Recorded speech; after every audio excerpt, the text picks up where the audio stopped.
Good morning, everybody.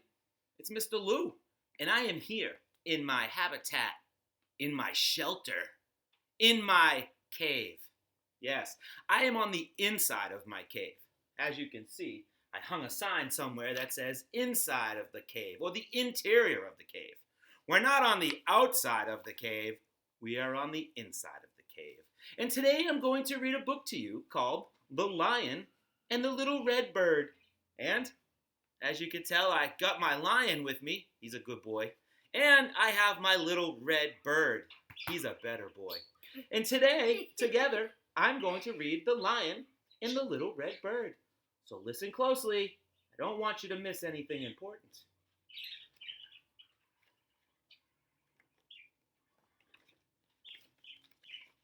One afternoon, a little red bird saw a lion with a bushy green tail, as green as the forest.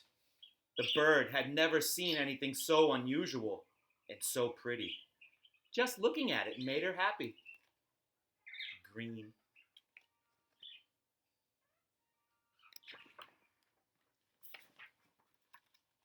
"Lion, lion," she said, "why is your tail so green?" The lion didn't understand the bird's language. He thought she was simply chirping. He smiled at her.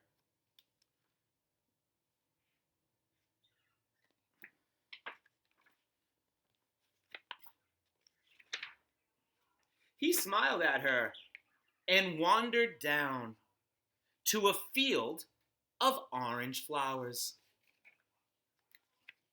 The bird watched him roll and sniff. Sniff. And the lion chased butterflies. If you look closely, you could see orange flowers and orange butterflies. See if you can touch the orange flower or the orange butterfly. Ooh, good job. Then slowly the lion walked west with the setting sun and disappeared into a cave. The bird waited on a tree nearby. She wanted to see the lion's green tail again, but the lion did not come out of the cave. So the bird made herself a soft nest and slept through the warm, starry night.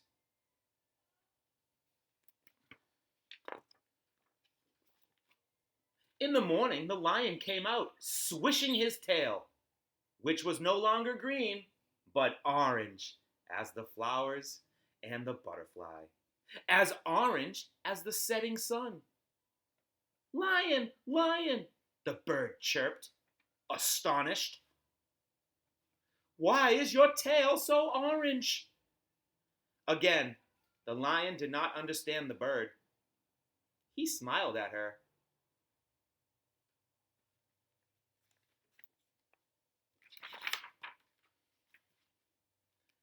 And then the lion climbed over the hill and up to the top of the mountain.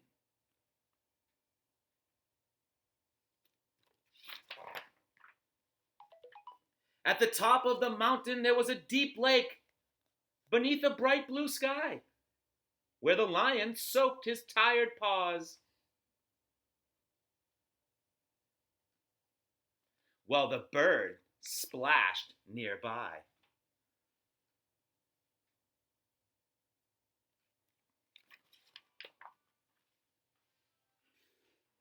At the end of the day, the lion climbed back down the hill,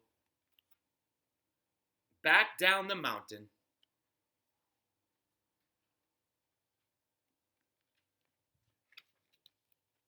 and he went home to his cave.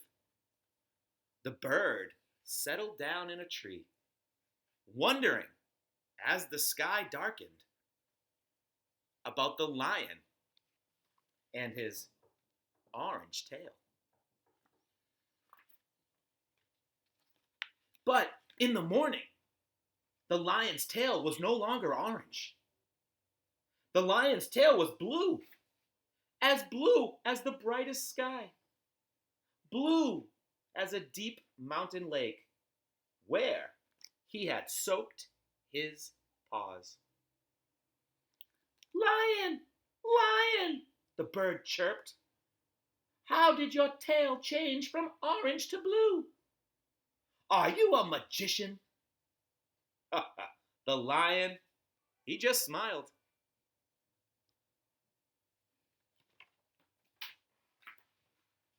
And then the lion ambled over to a bush full of shiny red berries. They were beautiful berries, but very sour. Lion, the bird chirped, making a face. These berries are still too sour to eat. Why don't you pick them when they are ripe? The lion just smiled, thinking how much he liked the bird's chirping company.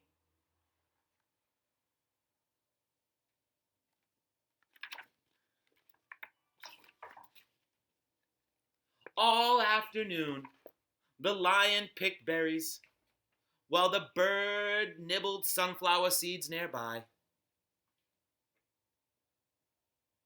Once, when the lion stepped on a thorn, the bird pulled out the thorn for him. At sundown, sun goes down, the lion swished his tail, and he returned to his cave.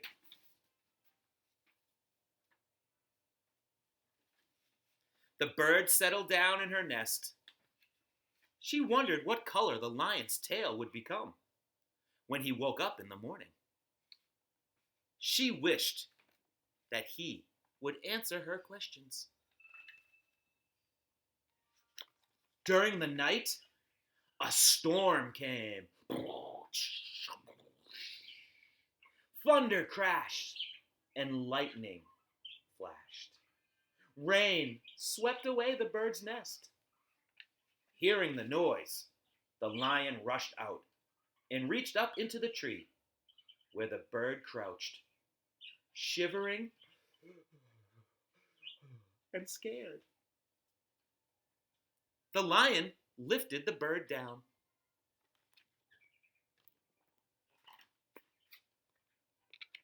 And the lion carried the bird into his cave.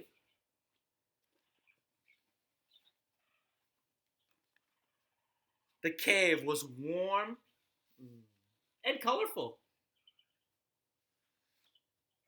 The walls were filled with pictures.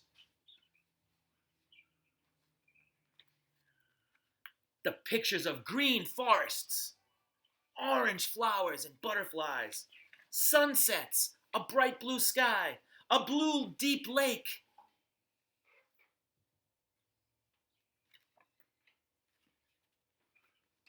Lion, lion, the bird chirped, delighted. How did these pictures get here? The lion smiled, dipped his tail into a bowl of red, shiny juice, and painted a picture of the bird chirping on a cherry bush. The bird sang while the lion painted. She sang a song without any questions, full of color and joy. The lion had never heard anything so unusual and so pretty. Just listening made him happy.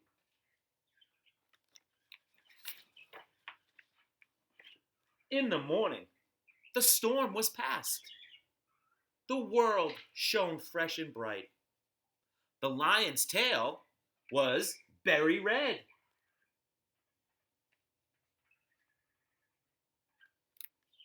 And the little bird knew why. The little bird sang her happiest song.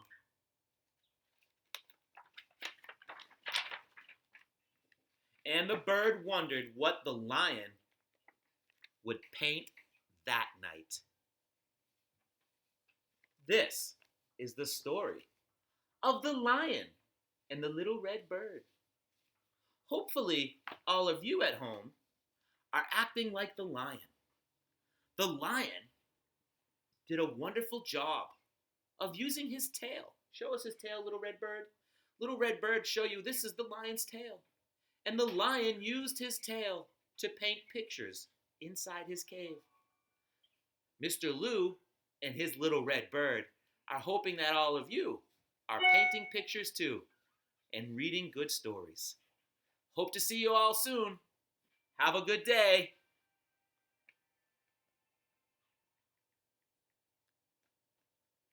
Am I still on camera, Nikki?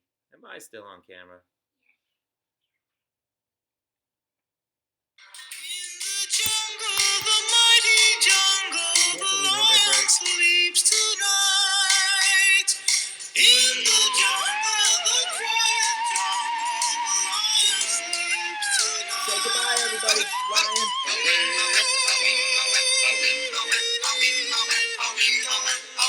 Have a nice day. See you tomorrow.